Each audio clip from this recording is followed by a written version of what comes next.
Happy birthday to you. Yeah, I feel too old for that now. Can I finish? No.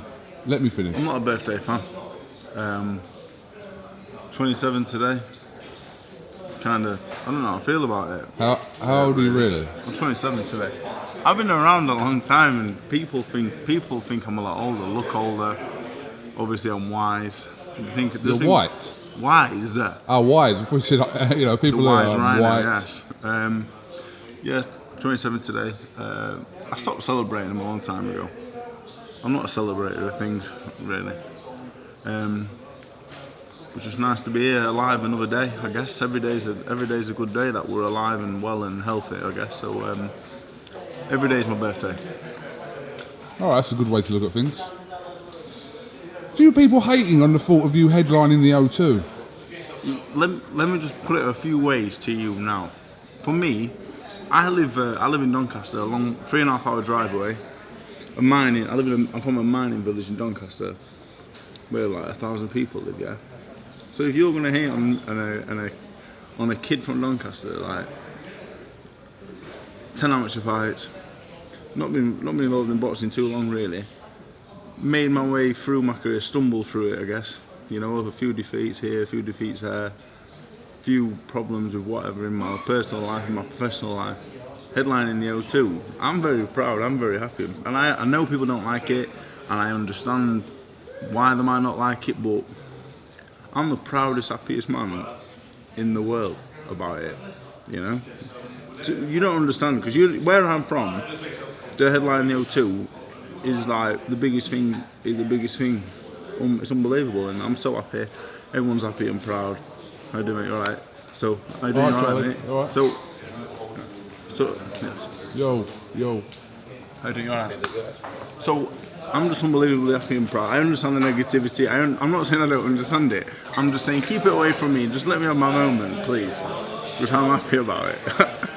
Well, I want you to headline it, and a lot of people, we saw from kind of the response, there's a lot of people out there that think, who cares? It doesn't really make a difference to people's lives. This is boxing. What I will say is, me and Lucas Browne at this stage, I feel like I can beat him, and I feel like on April 20th, a lot will show in my performance. Like, if I perform how I'm doing in the gym and everything comes together, people will say, David Allen, you know what, he's more than a nice kid and a tough kid, he can really fight. We're doing stuff in the gym and stuff in fights and whatever else. I'm going to show them what I can do, I believe. I'm really hopeful that. But if not, boxing's about putting bums on seats.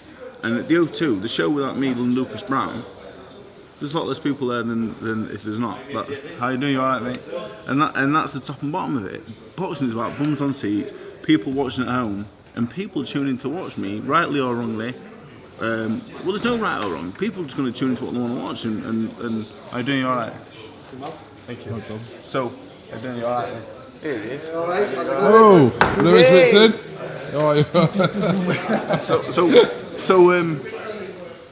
It's very fortunate people tuning in and watching. Eddie knows that. Eddie's not stupid.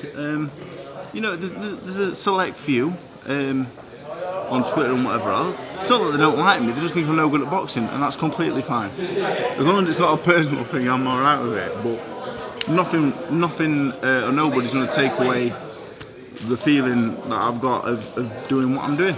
So they can say what they want, I accept it, I embrace it, but I'm too happy to care too much about it. Is it safe to say that we don't know whether you're any good or not? No, what I would say is... I'm so joking. What I would say is though, I've shown, and I understand people that say you shouldn't be doing this because he's been lazy. I've been very lazy.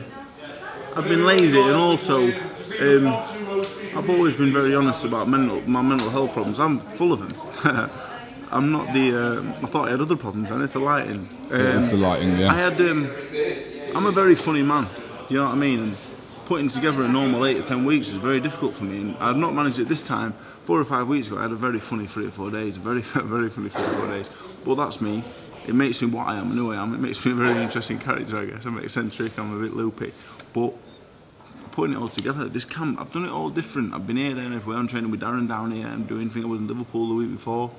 I'm enjoying my boxing. I'm fit. And the things I've done without training, taking Tony Oki 10 rounds, Dylan White 10 rounds, Luis Ortiz 7, doing things I've done without training. I'm very talented. I'm an athletic kid. People won't believe it because they say how fat I am, but we'll see April 20th. I'm not going to say what I am and what I'm not. I want to show everyone. And if Lucas Browne beats me, I'll shake his hand and I'll say, Lucas, you're the better man. And I'll say, you know what, I'm not as good as I think I am. And I'll go back to domestic level, keep plodding away and doing whatever. But we'll see. I'm quietly confident that you're going to see something spectacular. From that tweet I put out the other day, which I will point out had nearly like 2,000 retweets, right? From that, I think people kind of picked up on and said, hang on a minute, so he's meant to headline the O2 because A, he's a nice guy, and B, he's decided to train for this fight. Now, the only reason I put that thing about the training, he's actually training for this fight, is because on more than one occasion in the past, you've kind of said after fights that you hadn't really bothered with camps as much as you could have. Well, I'll tell you something. I've had 12 fights with Matchroom. Well, not just Matchroom, the Tony Yoka fight. I've had the opportunity to have 2 full camps for the big fights. The Tony Yoka fight, I was told 3 weeks in advance. The Nick Webb, I only knew about Nick Webb properly for 6 days before. Bracamonte, 2.5 weeks before.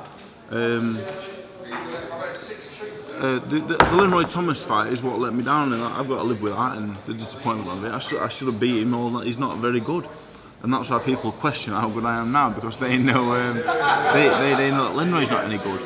But the past is the past. I'm not getting the opportunity to go to because I'm a nice guy and I've trained for it. I'm getting it because I put the bums on the seats and people are tuning in and watch. And effectively, that's what boxing is. I know fighters, brilliant fighters, but they can't sell a ticket and no one's interested. And the sad truth of it is, you're not going to get that. That's boxing. That's life. Life isn't fair. Boxing isn't fair. I've got a chance, and now here he is, Darren Barker. So we're putting it in now because you know what? I have got talent. I can fight because the things I've done when I've not took it 100% serious, which I was wrong in doing so. You don't do that. People can't do that. I'm a devilishly hard man, and you know what? It's very frustrating. I'm 27 today, and I've realised, you know what? I'm not going to live forever. And I don't like people saying I'm not any good because I can fight and I can box, and it's very frustrating. But this opportunity has come out of popularity and whatever else more than ability. Lucas Browne is a former heavyweight champion. He's a big name. Chisora Higashi's not the most exciting fight. You were meant to fight him, weren't you? If Lucas Browne got beat by Sokolowski, it would have been me and Chisora at the other two, by the looks of things. Yeah, no, I meant Gashi. You were meant to fight him. Chisora's not. It didn't really excite me. Kelly's in a fight, but it's not a big fight. Conor Benn's on, but it won't be a big fight. Cordina Talon's a really good fight, but I don't think it's a main event. You're really fight. selling the show here, by the way, Dave. No, what I'm saying is, but me and Lucas Browne, for the not just for the hardcore boxing fan that loves boxing, but for the people who just tune in to watch boxing, don't want to see me and Lucas Browne knock 10 bells out of each other, and they want to hear me and listen to me talking about some ridiculous things. And I am what I am. I'm a good fighter, and I'm even better doing everything else, and people like me and want to watch me. So if you don't want to watch me, don't watch it, or watch it and struggle your way through it. You know what I mean? But well, at least it's not pay-per-view. No, it's not pay-per-view. I'm not pay-per-view yet. You are. You are. Not yet. Well, I actually the night that Lucas Browne was fighting Sokolowski, so I put the camera on Eddie Hearn. I never put it out, but I put the camera on Eddie Hearn and went up to him and I said, Eddie, can I have a quick reaction to Sokolowski beating Lucas Browne tonight? And he went, what? I went, yeah, stop Lucas Browne in 3 rounds. He went, are you joking? I went, no, what's your reaction to that? What are you going to do now? And he went, well, I suppose we'll have to do Chisora and Allen at the O2 now. I don't think we would have done. I wouldn't have watched Chisora. But the panic on his face. No, the panic on my face watching that fight was unbelievable. And I said to Lucas Browne, I messaged Eddie, I said, why are you fighting this man? I didn't understand why Lucas was taking that fight. This man can fight, he's starting it web quicker than me, and Lucas, Sokolowski is good, and if he was British and sold tickets and whatever else, he'd be in the British title mix. So moving on to the fight, from talking about that, Lucas Browne will be all the better for the Sokolowski fight. Lucas Browne's not the Browne from the Shagair fight. He's not what he was, but he can still punch, he's still dangerous. I've still got to do a job. I'm the favourite with the bookmakers, but I think it's a good fight. It depends if I'm as good as I think I am, I beat him. If I'm not, I'm not, and I can live with that because this is the fight where I can sit down at the end of the fight and I can say, you know what, I've trained my best, I've tried my best. This is that's what I am. That's where I'm at 27, just 27 years of age. That's how good I am. This is what I'm capable of. Win, lose or draw. Will Cactus Jack be walking you out? No, he won't be there. No. Or Mankind, or Dude Love, whichever He one. won't be there, but it was fantastic meeting Mick Foley, and that's what boxing's done for me. You know what I mean? Like I was discussing it yesterday. So I was 22. I never left England. Never really left Yorkshire. And the last 2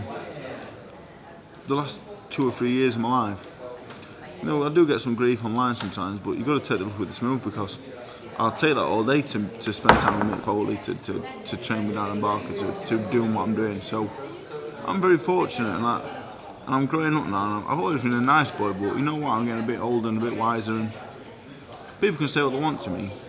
Some of it bothers me, some of it don't, but I'm just going to continue to be me and be nice, and that's Paul I do. Hello, Paul. So I'll just continue to do what I'm doing, hopefully bringing joy, happiness, pearls of wisdom to everyone out there. Do you accept that your likability has kind of given you these opportunities, especially after some of your losses? Do you accept that that is the case? Yeah, you know, I've got 4 losses. Always a big part of it, should we say? 3 of my losses do us better than me. The Roy Thomas fight, like I say, it hurts, and you know what? The moment that the people not turn against me, but say, look, David, if someone turns around to me, someone like Darren Barker, someone like my old man, someone that I know, they know the boxing, they know me, and they say, David, you're not going anywhere. You're not going to win the British title. I hope to go on beyond. I hope to beat Joshua at the Keepmoat one day in a rematch after I've knocked him out at Wembley. But you know what I mean? If they say you can't win the British title, David, I'll say, all right, I'll pack up and find something else. So until that point, I'll continue to box. And I guess my likability, back to your question, is what's kept me in the game at times. But we'll see, you know. I honestly think I'm going to beat Lucas Browne. I'm going to look fantastic doing it. In the gym, I'm flying, and I don't want to talk about it. I don't want to keep talking, putting pressure on myself and whatever else. But I'm excited, very excited. Lucas Browne. From all those kind of fights you've had, like the Whites, the Okers, the Ortiz, where, if we're being honest, people probably didn't really kind of fancy you in those fights. Yeah. But you're at one of those fights now where kind of people are saying, do you know what? You can beat him. Yeah. People weren't really saying that you would beat Dylan White. No. You would have thought going into the ring you can beat anyone, but this fight here, genuinely, I think. Certainly, mate. You alright? All good? So, effectively, I've been in over my head a lot. I had a 50-50 with Thomas. I had a 50-50 with Nick Webb. People were saying, "Are you doing alright?" So, what was I saying? Yeah, but the Browne fight is the first big fight I've been in that I can win. The Nick Webb fight, I knew all along. I said to you, I beat Nick Webb with my eyes shut. I didn't train for the fight for months, but I knew I beat him because I was a little bit too experienced. I held-manned him, even though he's 6 years older than me. Hi Nick, I like Nick Webb. I always apologise to everyone I see him for beating him, which I wish I didn't. But what was I saying? Yeah, it's a 50-50. It's a 50-50. It's a 50-50 because the Lucas Browne from the Shaggy fight would be too much for me now. Because I'm nowhere near. I've had 32 fights, amateur and pro. I'm just 27. I'm a couple of years away still. But so he would have been too much from the Shaggy fight. You know, I believe he was a top 10, 15 man at the time, but not now. He's not. It's a good fight. It's the right fight at the right time for me, I believe. That's what I would call it. On the outside looking, it's a 50-50. I guess people will say. People will say Lucas Browne will knock me out. Some will say he's too old and I'll beat him easily. Are you confident you'll stop him? I'm confident I'll beat him. I don't think I'm the biggest puncher in the world at heavyweight. What I am effectively is a small heavyweight with fantastic movement. People will say, fantastic movement. I've got fantastic movement. I'm a natural. I'm from a long line of professional fighters that all the way back, the whole Allen family generation all fought. My great-granddad was the greatest roller and a rider of a punch there's ever seen.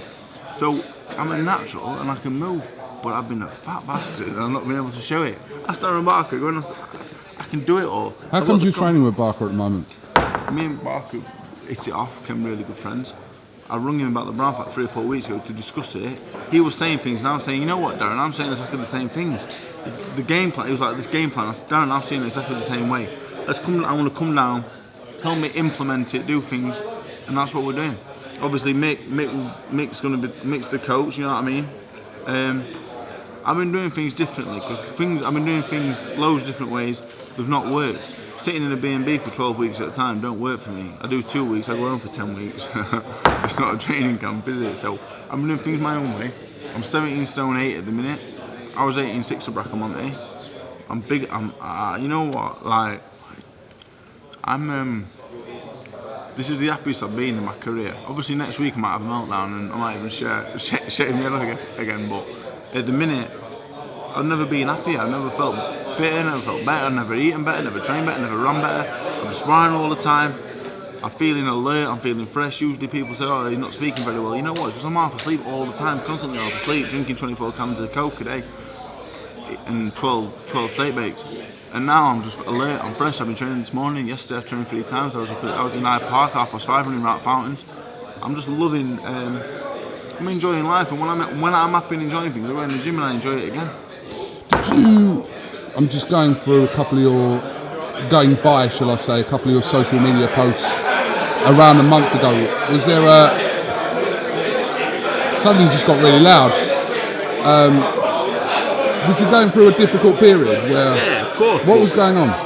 Basically, I always liken my little moments of madness to like a woman's menstrual cycle. Like, they have it monthly, 3 or 4 days, and it'll all get on top. It's not as common as that with me, but like every couple of months, my brain will just go completely haywire, and I feel all sorts of different emotions. You know, I'm angry, I'm sad, I feel nothing. I didn't leave the house for 3 or 4 days. I'm not going into any details. I don't really want to discuss, as I'm not massively proud of it. But you know, it can self-harm in many different ways. And I shaved my head. I used to punch myself in the face quite a lot. Got out of that. I shaved my head now. So when I'm bored, you know that. Why were you doing that? No, because you know what? The whole punch in the face thing, I used to calm down. It used to calm me. Now I shave my head and I just feel a bit more relaxed. So, you know what? My little funny moment for this camp's out of the way now. It was out of the way early. I got my head back in the game. I'm a bit more mature now. But there's no real reason behind it. I don't do it. There's millions of people in the world will do the same thing, I believe. But when you have those moments, do you kind of contemplate whether you want to carry on in boxing? Do those thoughts go? No, it doesn't come down to boxing. It's just me being me. My dad's a fucking lunatic. You know, he's. I'm not proud of it, but I see a lot of myself in him. And but I'm not ashamed of what I am and who I am.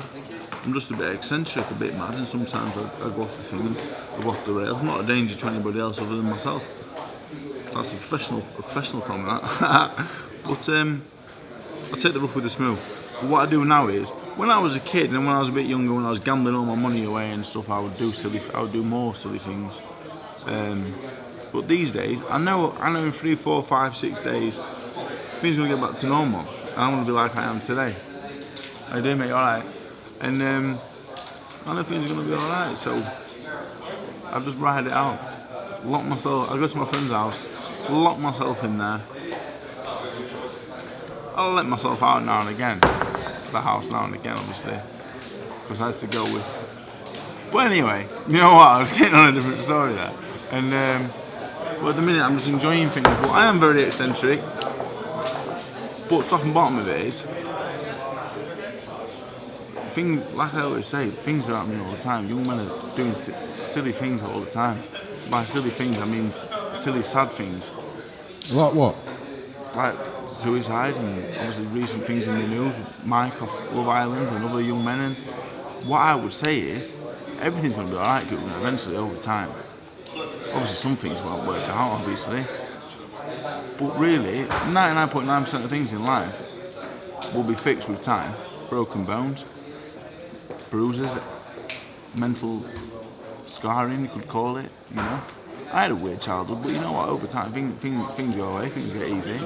And time heals everything, you know. Don't worry about it too much.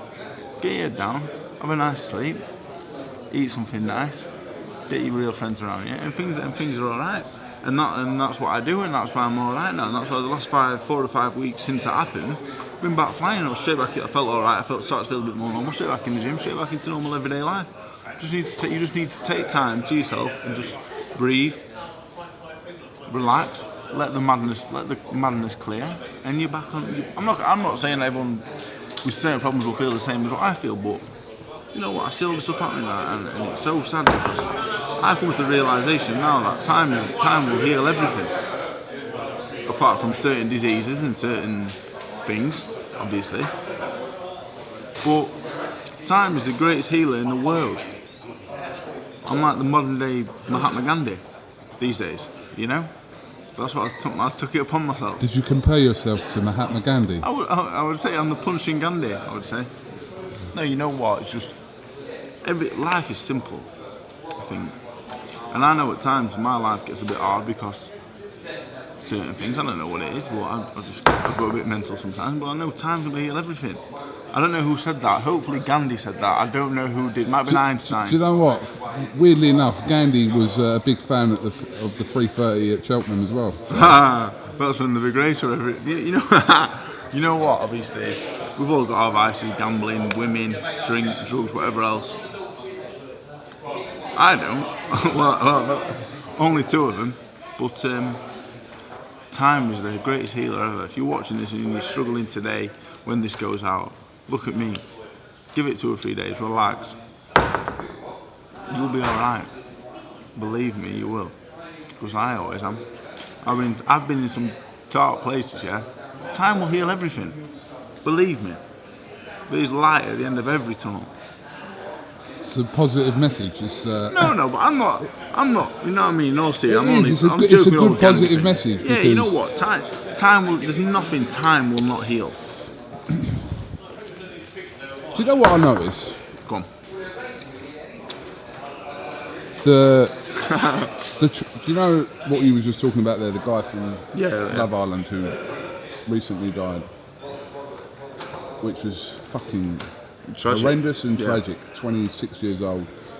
I always think and I read a post about this and it got me thinking, when someone kind of a celebrity passes away and it's supposedly for those reasons, everyone kind of takes note and goes, you know, we need to kind of address the situation now and we need to do more and everything. But this is happening every day to not just celebrities, but to everyday people. It's happening every day, probably every hour. It's a difficult thing because, like, it's I don't want to use the term epidemic, obviously, but it's becoming something that's becoming more and more common, I believe. I don't know. I've only been living 26 years. 27, sorry, today. I don't know, you know, it's becoming more open, it's becoming more of a thing now in the public eye and people are talking about it. But people, my point was to that, people only kind of really I understand what you're saying. Pushing for, you know, for people to get help and awareness when someone of kind of it happens to someone of high profile, but in actual fact it should be, it's like I said, it's happening every day to people, like not just high profile people, to just everyday people. Well, it's the same, like, it's a question of what do you do? And I sit here and I'm not Gandhi after all, because I don't know. You know what, I can say I've been there and I have. Listen, you talking about, which you have done in the past, you've spoken about depression, you've spoken about suicide, you've spoken about all this, and you do it in a kind of, for a positive way to kind of say, look, this is what my life was, like you're doing now, and like you're saying, there's light at the end of the tunnel. No, but there is, but it's a case of how do we get that message? You know what really upsets me is how that the Mike of Love Island and thousands, when they get it's a case of And I've looked back to myself and I think at the time, and I just think and you think what could have stopped me from attempting something like that, and it's a very difficult thing to ask, because it's a very difficult thing to get it's a difficult thing to answer. I don't know. We can say, Lord, text your friends, do this. It's a difficult thing to answer, because I remember at the time I lost every penny I had, and at that point in time, apart from having 24-hour surveillance, there's nothing. Which isn't a long-term solution to have. No, to have that, is it? This is the human race. It's the same as certain diseases and stuff like, and we don't have the remedy for them. So we're going to continue to kill people. It's the same as this.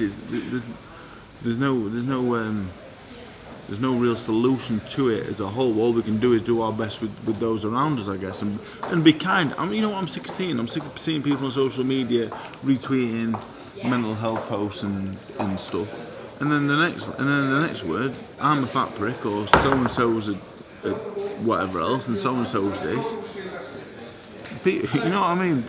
You don't know how people are going to take this stuff. To me now, I've got older and used to it, but like, these people in the public eye, and I know people are saying, look, it's happening to people every day, but just on that alone, these messages can hurt, I got one the other week about Shawshank Redemption, about the fellow who hung himself, saying this is going to be you. That affects you, and a weaker man, and me. What did they say? So can you? He just said, he sent me a picture of Brooks was here when he hung himself. Like the old guy. And he said that to me, saying something along the lines of, that'll be you. Now, if I was 4 or 5 years younger and in a worse place, it was upsetting anyway, but... What a fucking But there's prick. people out there like that, and that's a simple thing to eradicate. Just stop being a fucking Stop being dick. a prick, yeah. Yeah, for the most part. That's a start. But I wish I had the answer, but I wish I had the answer to all the problems in the world, but I don't. And it's sad, and the only advice I can continue the message I can continue to spread to those who have similar problems to myself and similar problems to other people, and people who have worse issues and whatever else is, things are going to be alright, KUGAN, always. All I would say, if I can, you're right. You can't kind of. All right, I'll put it this one, different way. If you know someone, and they're your friend, that you think kind of are going through this kind of thing, if everyone was to kind of have the same attitude of maybe just, like I said, check in on them, make sure they're all right. If everyone done that to everyone they thought, that would help.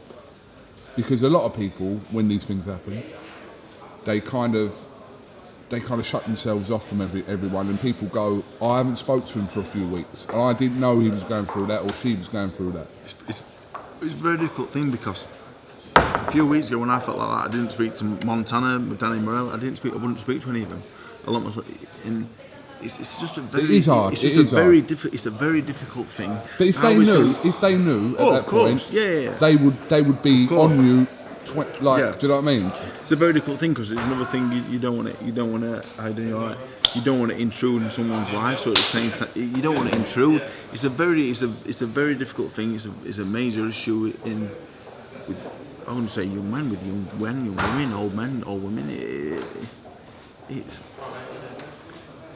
It's obviously something very.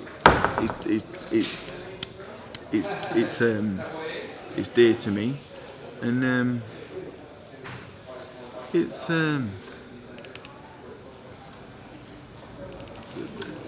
the sad truth is it's going to continue to keep happening, and all we can do is our best to keep stopping it, because it's a difficult thing, because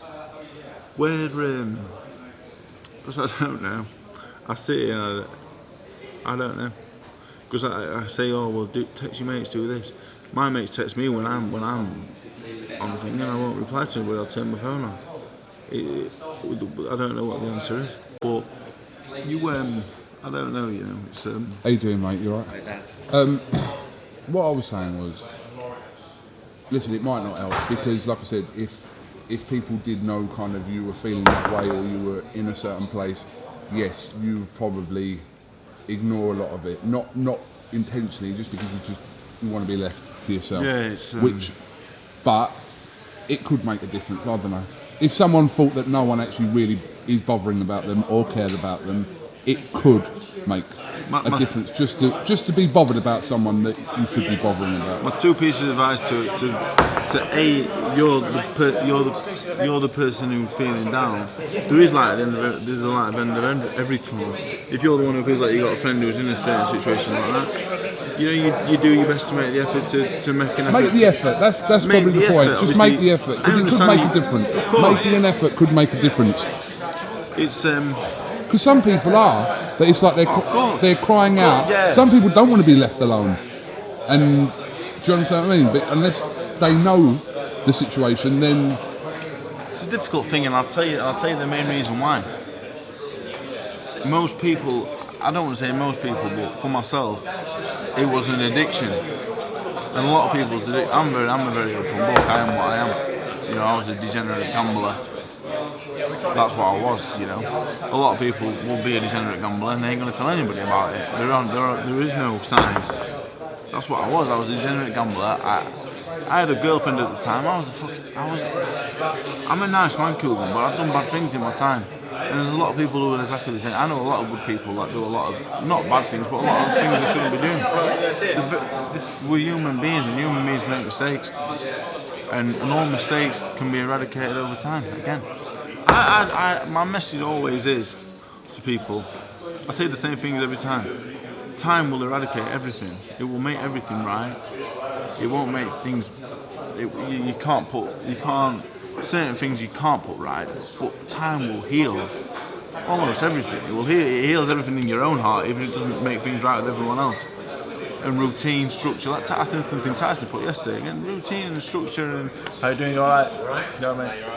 Routine, structure is key. I sit here as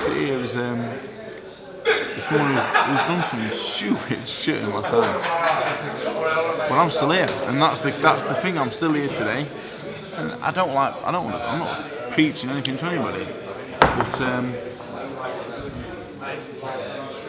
it's difficult.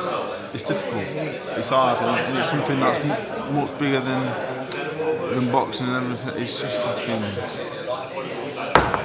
It's a difficult subject for myself to discuss, because some days I feel like I say all these things. I say, "Oh, do this structure. Oh, light at the end of the tunnel." A couple of weeks time, I might be sat at the end of the bed, and you think, and you fucking. It's difficult, but. You know what I mean? You've got to keep plodding on in this life. But there's always somebody who needs you. Do you know what I mean? You'll always times think of me nan, think of me sisters, you know what I mean? They love me, and everyone's got the same. You just gotta keep doing your thing, and look at me, like 4 years ago in the summer, you know? You know what I mean? If that day, you know what I'm saying, I'm headlining the O2 now. You know, things turn around, and time heals everything. I was in the middle of a 15-month away from the sport due to contract dispute, and I had no money, I had nothing. And then 4 years later, I'm about to move into my second home and do everything else. Time is the most unbelievable thing, because it will change everything, for good and for bad at times. But in the bad it will change to good, and in the good you better be ready for the bad times, because they're coming, and then the good will roll back round again. So that's it. I just keep going on about the same things. But all right, okay. I need to apologise. We've really positioned ourselves really badly here. The toilet is there behind you. Oh, is it? So the door kept opening, so the noise. I will apologise. I didn't realise the toilet was there. Yeah. All right. Well, listen. Thank you for sharing your thoughts. No, obviously. Some people will watch this, listen to you, and they will kind of take some sort of thing from it. So I hope they do. You know, I always say I love boxing, and I want to box a couple more years.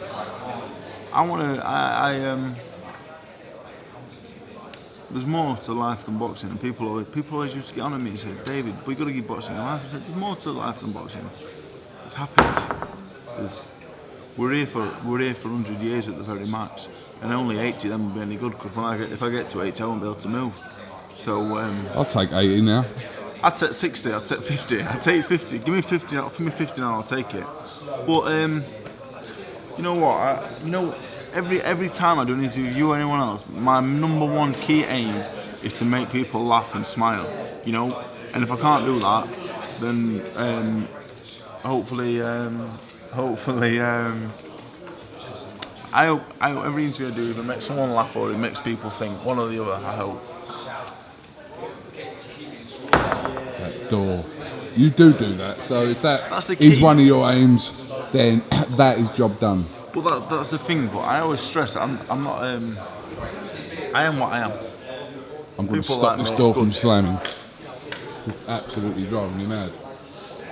I don't know why I'm bothering doing this now, because it's at the end.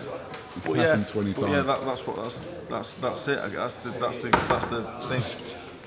I didn't even stop it. All right. Well, listen. I appreciate your time. I know.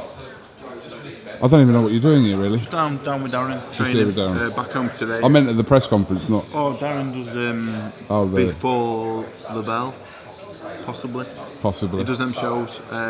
Trained this morning with Darren. We just come straight over from the gym. Back home today. Fantastic. London's different to Doncaster. It's nice. It's just nice to be getting around and seeing new things and whatever else. It's nice. Would you turn down 100 million from DAZN? You know what? It's funny you say this, because me and Darren were discussing things the other day. I was saying for £1 million, there's not much I wouldn't do. And he was saying some things, would you do this, would you do that? There weren't many no's coming back, you know. And there's some pretty disgusting... Don't slam the door, Chris. So yeah, you know, you know what, Joshua Wilder, all that bollocks. I'm not really bothered. Bores the life out of me. That's not your fault, mate. Bores the life out of me. Alright, have you got anything else you'd like to add? Just hello everybody, good day. Hope everyone's alright. Have I got any messages for anybody? Just hello to everybody. You know, I always try and give someone a mention. So what I'll do is I'll keep you talking as I check my phone. Because you know what, it's always nice to. Oh, thank you very much. Is that yours? Yeah, it is mine. Yeah. Do you want to go and have a fight with Chris in the public toilet? Chris Lloyd, not really. That would be hilarious. We're like twins at the minute. Darren Barker's it. See if you want. Ask Darren Barker about my ability. Tell him about my ability now. I bet you're sat next to me. I don't want to blow your trumpet. Tell him about my ability. Would you fight Darren Barker in a public toilet? Oh no, don't. Because there's one right there. Hold on. Don't start. Don't start. Would you have a wrestle? Have you said that thing to him? No, right, so he asked me a question the other day. I mean, there's been a lot of weird questions in the last few days, but he said to me, Darren, can I ask you a question? And he goes, would you, I'll look at the camera, would you have sex with a goat and only you and the goat know? Or would you, or would you not have sex with a goat, but everyone thinks you have? No, they don't think they know. Everyone knows you have. They know you have. What would you do? I'd choke the life out of it. Well, that was probably the tamest question of the lot. For £1 million, I said to Darren, there's nothing I wouldn't do for £1 million. Realistically, I'm not going to obviously say, obviously I said it to you, obviously off the camera I'd just come out of it, but you know, like incest is not something to discuss on camera, so I wouldn't ever say it. But for £1 million, you know what I mean? Like a second. I've heard everything. No, but like a second or third cousin. Why are you talking about incest? No, but obviously it weren't me or Darren. Someone else was asking all sorts of questions, and I said, look, for £1 million, because I think Darren, Brendan Ingle said to me, all his sons over there, he said money will buy you independence, and all I ever want out of life is independence. I just want to sit in my little 3-bed semi, shut the curtains, not gamble, but watch the racing. In a 3-bed with a semi? Is that what you said? In a 3-bed semi. Oh, right. And just be independent. I don't want anyone else telling me what to do. And if I've got to beat Lucas Browne to do that, fantastic. If I've got to have sex with a goat to do that, I'll do it. I'm not bothered. So yeah, I'll see you. So me and Darren get on really well, and it's been a fantastic idea. You don't want to have a wrestle in there then? Yeah, let's go in. Oh, he's gone. Chris, ask him if he'll do it. Like a 30-second wrestle. I can't wrestle, obviously. I can't risk injury at this point. Chris trains jiu-jitsu as well. That would have been a. It would have been, but I'm a professional athlete. Yeah, you're a professional athlete. I forgot. Right, I will apologise for the door thing again. Dave, thank you very much for talking to IFL TV. Thank you. We'll definitely catch up with you soon. Also, April 20th. Go on. What I would like to say is, thank you to everybody who said happy birthday as well. That I've not. You know what? It's getting harder and harder to reply. I used to think everyone should reply to everybody, but you can't when there's that many messages. I just want to apologise. I don't get back to everybody anymore like I used to. Make sure the door doesn't slam, please. It's an impossibility, but I'm very grateful. And I do read them all, and I do try and reply to the ones that I can be funny with. So thank you everybody thank you to the ones that give me the chance to be funny as well, because you're the real stars there, not me. They're the ones. So thank you everybody for everything. Everything. Good, not bad though. Dave Allen, thank you very much for talking to IFL TV. Fucking door. We'll catch up with you soon. You will do. We've done 40 minutes here. Long time that. Thank you very much. You're welcome.